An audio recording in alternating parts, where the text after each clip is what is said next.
Everyone, welcome back to my channel life science hashtag मेरी दुनिया। और आज मेरी दुनिया में आपका स्वागत है। फिर से हम आज बात करेंगे किसी इम्पोर्टेंट टॉपिक पे और थोड़ी सी चर्चा करेंगे और थोड़ा जानेंगे कि होता क्या है, कैसे होता है। तो आज का जो हमारा मेन टॉपिक है वो है एक ऑर्गेनेल के बारे में। तो ऑर्गेनेल होता क्या है पहले ये जानेंगे, उसके बाद से हम एक पर्टिकुलर ऑर्गेनेल के बारे में पढ़ाई करेंगे।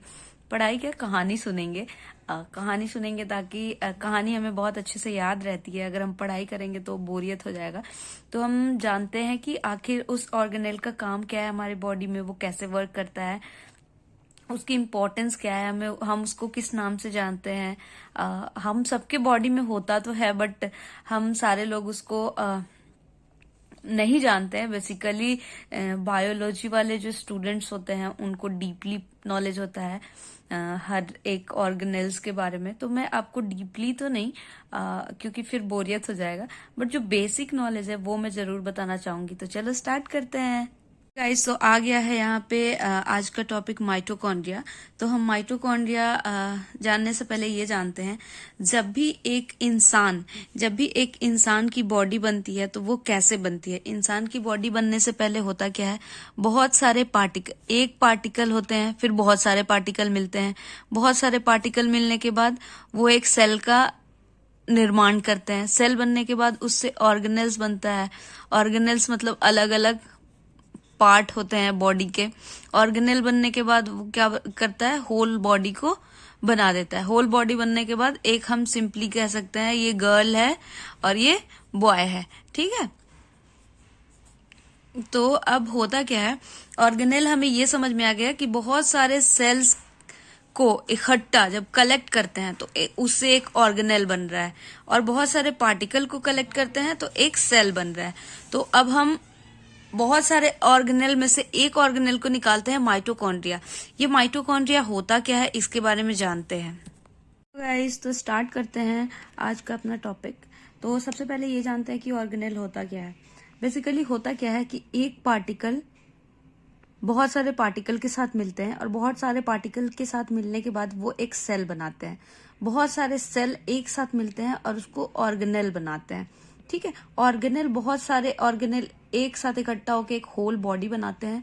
उसके बाद हम डिसाइड करते हैं कि ये गर्ल है, बॉय है, ठीक है। तो बहुत सारे collecting of cell is known as organelle, और collecting of atoms known as cells, ठीक है। तो ये जितने भी ऑर्गेनेल है वो बॉडी के अलग अलग पार्ट हैं, ठीक है। तो आज हम क्या करते हैं कि ये जो ऑर्गेनेल है उसमें से एक ऑर्गेनेल को लेते हैं और उसके बारे में बात करते हैं। तो ऑर्गेनेल का नाम है माइटोकॉन्ड्रिया, ठीक है। तो माइटोकॉन्ड्रिया होता क्या है, तो ये एक डबल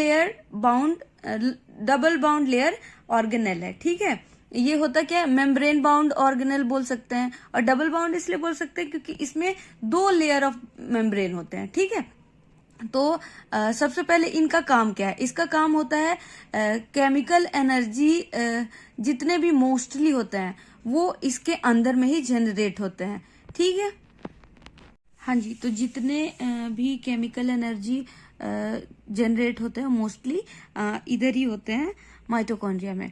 अब केमिकल एनर्जी जो होते हैं वो प्रोड्यूस कैसे होते हैं, तो chemical energy produced by the mitochondria is stored in a small molecule called adenosine triphosphate, ठीक है।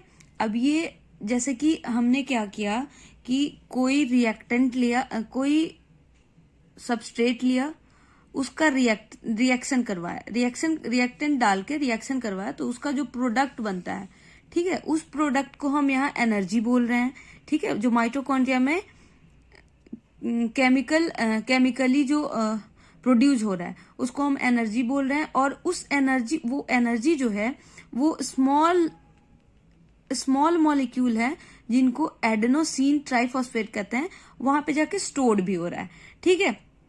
अब बात करते हैं कि इसका नाम क्या है, ठीक है। तो जैसे हम घर में सबका एक पेट नेम होता है, वैसे ही इसको इन जनरल सब लोग इसे पावर हाउस के नाम से बोलते हैं। जैसे एग्जाम्पल के तौर पे ये ले लो कि हमारे सबके एरिया में एक पावर हाउस होता है, ठीक है। उस पावर हाउस से हम सबके एरिया में, एरिया वाइज, मोहल्ला wise, room wise, flat wise, घर वाइज, जो भी बोलो, वैसे करंट सप्लाई होता है। ठीक है। तो ठीक ऐसे ही ये एक एनर्जी प्रोडक्शन है माइटोकॉन्ड्रिया, और इस वजह से इसको पावर हाउस बोलते हैं, क्योंकि यहाँ पे एनर्जी बनती है, उसके बाद बॉडी के हर एक पार्ट में सप्लाई की जाती है।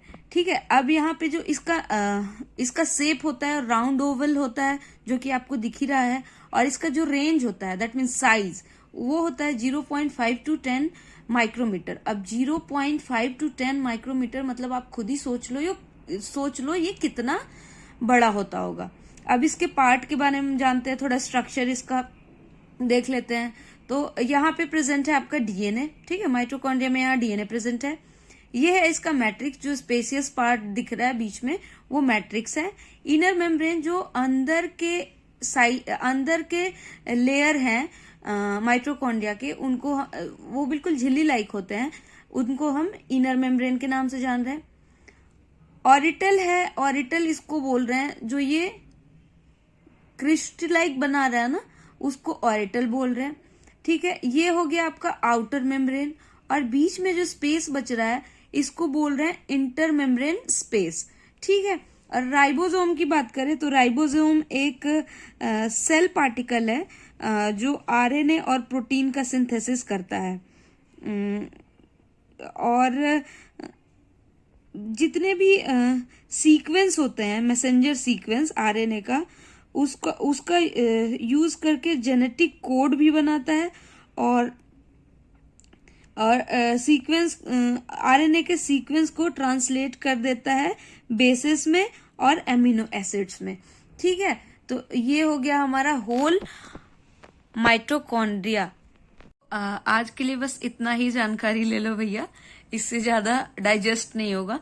और कल परसों नरसों जब भी मेरा फिर दोबारा मूड करेगा तो दूसरा एक वीडियो बनाएंगे और वीडियो बना के अपलोड करेंगे। और तब तक आप लोग ये पढ़ लो कि माइटोकॉन्ड्रिया होता क्या है।